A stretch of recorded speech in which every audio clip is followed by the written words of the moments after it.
یہ جو دور ہے نا، یہ دور اور اس کے بعد آنے والا جو زمانہ ہے، ہم سب یہ بات سنتے ہیں پڑھتے ہیں کہ فتنوں کا دور ہے بہت۔ فتنوں کا دور ہونے کا معنی یہ ہوتا ہے کہ فتنوں کے دور میں انتکاسات بہت زیادہ ہوتے ہیں، نکوس، یعنی پھر جانا۔ فتنہ کہتے ہیں اس کو، جو لوگوں کو پھیر کے رکھ دیتے ہیں، لوگوں کی عقلوں کو پردہ ڈال دیتے ہیں۔ مراد کیا ہے کہ جس قدر فتنہ زیادہ ہوتا جائے گا نا، اس قدر ہم یہ حالات اپنے سامنے دیکھیں گے کہ حالات لوگوں کے ہدایت سے گمراہی کی طرف یہ پھرنے کے زیادہ ہوتے جائیں گے۔ ہم دیکھیں گے کہ لوگ دین سے الحاد کی طرف جائیں گے، لوگ سنت سے بدعت کی طرف جائیں گے، لوگ نیکی سے گناہ کی طرف جائیں گے۔ یہ انتکاس کا دور بڑھتا جائے گا۔ اللہ تعالیٰ ہم سب کو محفوظ فرمائے۔ حتیٰ کہ ایک وقت آئے گا کہ اللہ کے رسول صلی اللہ علیہ وسلم نے فرمایا یصبح الرجل مؤمنا ویمسی کافرا۔ ایک وقت آئے گا کہ انسان صبح مومن ہوگا، شام کافر ہو جائے گا، ایسا بھی ہوگا۔ اس دور میں یعنی جتنا انتکاس، جتنا ہدایت سے پھر جانے کا دور زیادہ ہو جائے، الحور بعد الکور، جتنا یہ زمانہ زیادہ ہو جائے، اسی قدر دین پر ثبات کی اہمیت زیادہ ہو جاتی ہے۔ آپ سب طلبہ علم میں آپ کو یہ بات بہت اپنے سامنے رکھنی چاہیے، اللہ سے بہت زیادہ ہدایت کا سوال کرنا چاہیے، ثبات کا سوال کرنا چاہیے۔ یہ بات پتہ ہونی چاہیے کہ ہم ایک انتکاس کے دور میں جی رہے ہیں، ہم ایک ایسے دور میں جی رہے ہیں کہ لوگ صبح اور ہوتے ہیں، شام بدل جاتے ہیں۔ یہ خاص طور پہ جو اسکرین کا انقلاب ہے نا پچھلے چند سالوں میں، صرف یہ انسانی تاریخ کا ایک بہت حیران کن انقلاب۔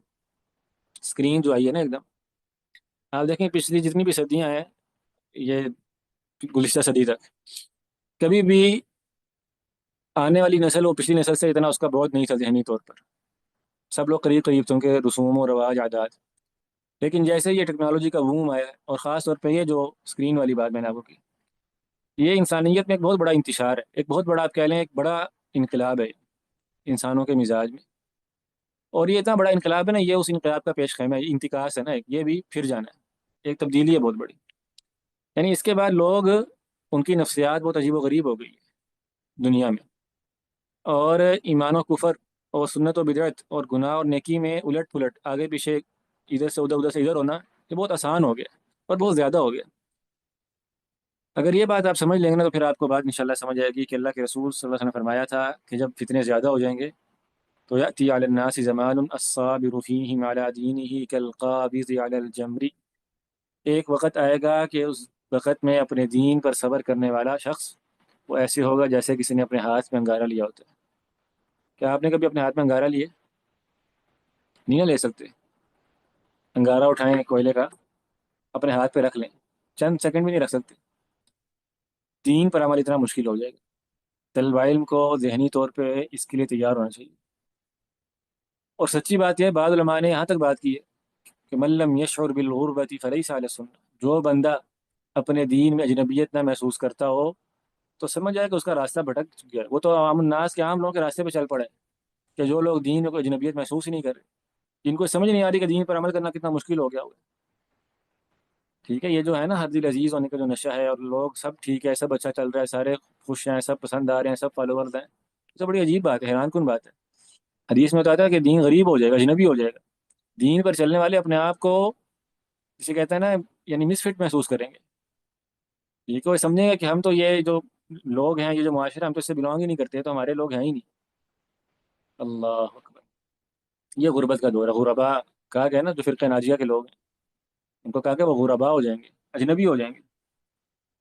حتیٰ کہ بعض آثار میں بات آتی ہے کہ ایک وقت آئے گا کہ اہل ایمان کو ان کے ایمان کا تانا یوں دیا جائے گا جیسے آج کسی فاسق کو اس کے فسق کا تانا دیا جاتا ہے، جیسے کسی گناہ گار کو اس کے گناہ کا عار دیا جاتا ہے نا، کہ تجھے شرم نہیں آتی تو یہ کام کرتا ہے۔ ایک وقت ایسا آ جائے گا کہ ایمان کا تانا یوں دیا جائے گا کہ شرم نہیں آتی تو ایمان لے آئے، شرم نہیں آتی داڑھی رکھتا ہے، شرم نہیں آتی مولوی بن گیا، شرم نہیں آتی تو تیری شلوار کہاں پہنچی ہوئی ہے، ٹخنوں سے اوپر ہے۔ ساری باتیں سنتے ہیں نا ہم آج، اللہ المستعان۔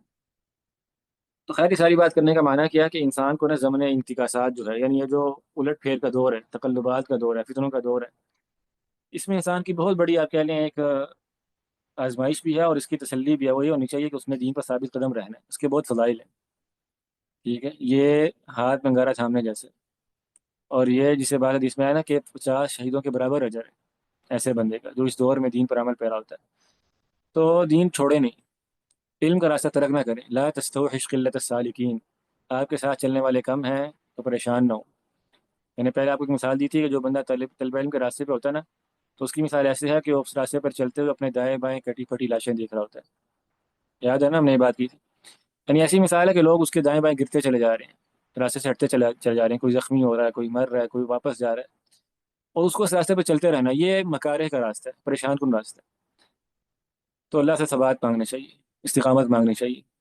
اور تواصی بالحق اور تواصی بالصبر میں یہ بات شامل ہے۔ تواصی بالصبر کیا ہے؟ یہی ہے نا کہ ایک دوسرے کو قائل کرتے رہیں، مائل کرتے رہیں کہ اللہ کے بندے چلتے رہو، اکٹھے چلتے رہو، اصبروا وصابروا ورابطوا۔ یہ بھی تعظیم العلم میں بات انشاءاللہ شاید آگی ہو، آ جائے گی کہ اصبروا خود بھی صبر کرنا ہے، وصابروا دوسروں کو بھی تلقین کرنی ہے، ایک دوسرے کو ساتھ لے کر کھینچنا ہے۔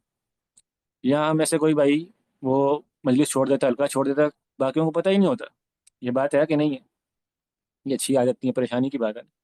آپ کا کوئی بھائی ہے، آپ کا جاننے والا ہے، آپ اس کو لے کر آئے ہیں، آپ اکٹھے شروع کیا آپ نے، آپ کو پتہ چلا کہ وہ علم کی مجلس سے نکل گیا ہے، نکال دیا گیا ہے، کوئی اور معاملہ ہو گیا، کاروبار مشغول ہو گیا، جائیں اس کا پتہ کریں۔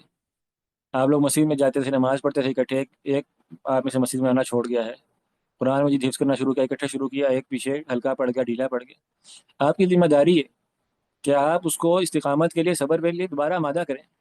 یہ اللہ کے رسول صلی اللہ علیہ وسلم نے، اللہ تعالیٰ نے قرآن مجید میں سورہ العصر میں ہمیں یہ یعنی باقاعدہ حکم دیا اس بات کا کہ خسارے سے بچنے کے لیے ایک دوسرے کو ساتھ لے کر چلنا، صبر کی تلقین کرنا، یہ لازمی بات ہے۔